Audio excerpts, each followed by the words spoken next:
Bonjour et bienvenue sur ce podcast de la série Histoire de dons, série produite par la Conférence des évêques de France. Nous partons à la rencontre de personnes qui donnent chaque jour leur vie au service de la mission de l'Église. Des témoignages sur le sens spirituel du don, des expériences personnelles qui nous parlent et nous éclairent, un appel à entrer nous aussi dans une dynamique du don. Aujourd'hui, rencontre avec le père Roger Hébert, prêtre au service des foyers de charité et en particulier de celui de Tressin en Bretagne. Bonjour père. Bonjour François. Et merci d'apporter votre témoignage à notre micro. Tout d'abord, qu'est-ce que signifie le don pour vous ? Quel est le sens spirituel que vous lui conférez ?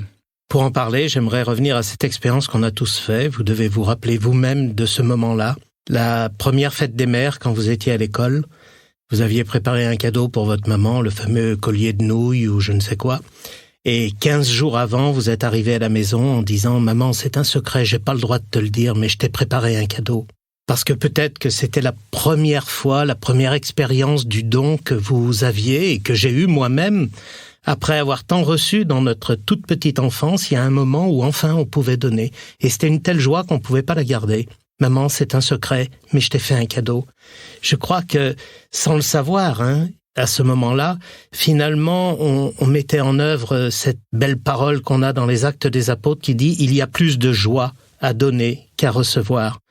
En théorie, ça paraît compliqué à comprendre cette parole parce qu'on aime recevoir, mais quand on se réfère à ce genre de situation, on comprend très bien que c'est vrai. Il y a une telle joie à donner. C'est la joie des parents qui donnent la vie, c'est la joie de toute personne qui peut donner un peu d'amitié dans un moment difficile. Le don, c'est ce qu'il y a de plus beau.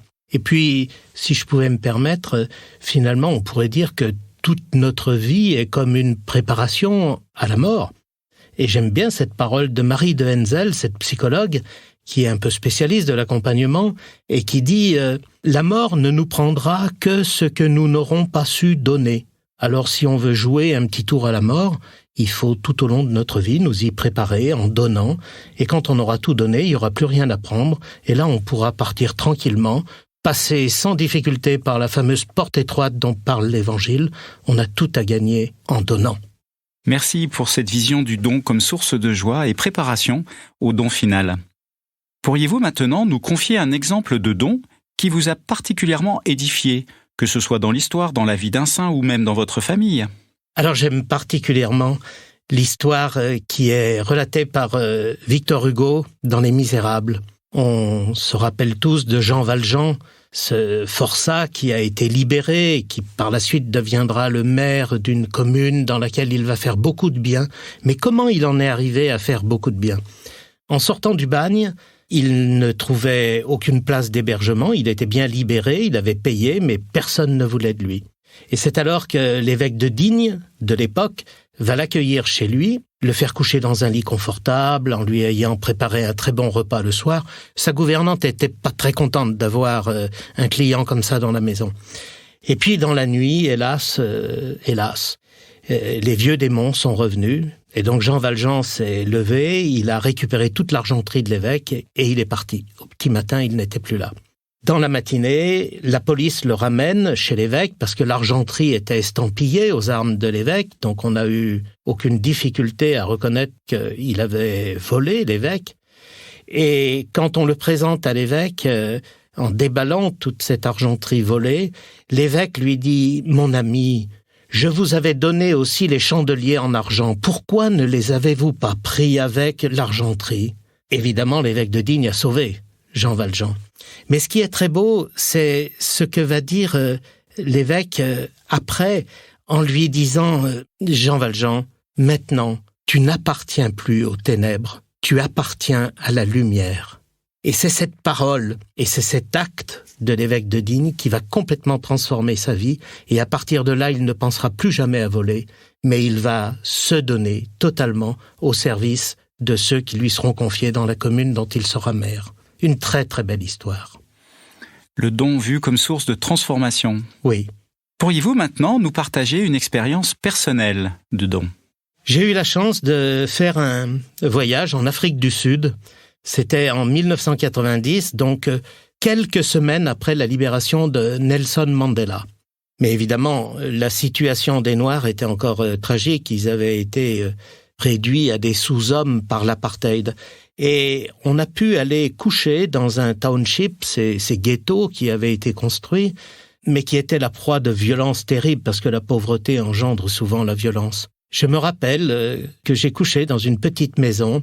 Il y avait 2 chambres, une chambre pour les enfants, une chambre pour les parents, et les parents m'ont laissé leur chambre. La maman a dormi sur un fauteuil et le papa, lui, a veillé toute la nuit au pas de la porte avec son fusil pour être sûr qu'il ne m'arrive rien.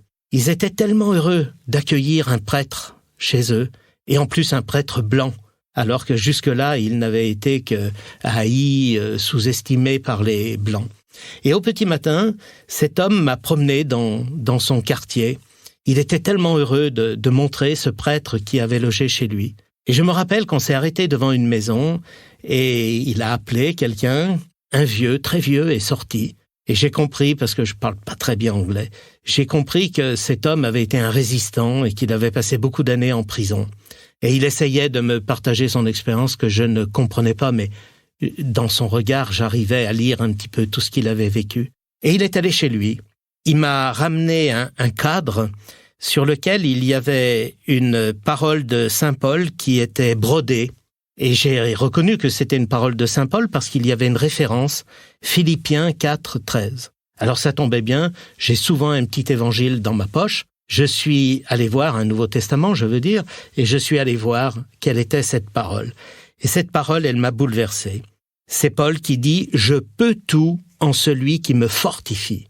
Cet homme, il voulait me dire que ce qu'il avait tenu dans son combat, c'était la foi, c'était son lien au Christ. Je peux tout en celui qui me fortifie. Et il m'a offert ce cadre. Je l'ai accueilli comme un cadeau d'une valeur extraordinaire. Quelques semaines après mon retour au presbytère, un homme complètement désespéré est venu me voir. Il voulait se suicider. Et moi, je n'avais pas grand-chose à lui dire parce que c'est tellement difficile. Mais je me suis rappelé le cadre et l'histoire de cet homme. Je lui ai raconté l'histoire de cet homme et je lui ai donné le cadre. Et je lui ai dit, voilà, cette parole, elle a soutenu cet homme dans son combat. Vous avez un grand combat à mener, que cette parole vous soutienne. Je vous demande seulement de me faire cette promesse. Quand vous irez mieux, donnez ce cadre à quelqu'un qui a besoin d'être soutenu par cette parole aussi. Je ne sais pas où est le cadre, j'espère qu'il poursuit son œuvre actuellement. Et j'ai été vraiment tellement touché par ce don qui m'a été fait que je ne pouvais pas faire autrement que de donner à mon tour pour soutenir la vie. Une belle histoire de chaîne du don qui quelque part aide à couper ces chaînes. Oui. Enfin, auriez-vous un message à envoyer aux donateurs au denier de l'Église qui, par leur contribution, vous permettent de disposer des moyens de vivre et d'agir? Aujourd'hui, moi, j'ai un ministère qui est plus centré sur l'accompagnement des personnes qui viennent suivre des retraites spirituelles dans nos maisons. Et je vois que même les personnes qui apparemment paraissent bien installées dans la vie, en fait, tout le monde traverse des épreuves. Tout le monde a vécu des difficultés dans sa vie, des blessures d'enfance, des choses difficiles à porter. Et je me rends compte aujourd'hui combien l'écoute, alors bien sûr, il y a moi, mais il y a surtout ce ministère qui m'a été confié et qui me permet de donner la compassion du Seigneur à ces personnes qui en ont tant besoin et parfois la guérison de leur âme pour qu'elles puissent tenir debout, qu'elles soient déliées de ce qui les empêche véritablement de vivre.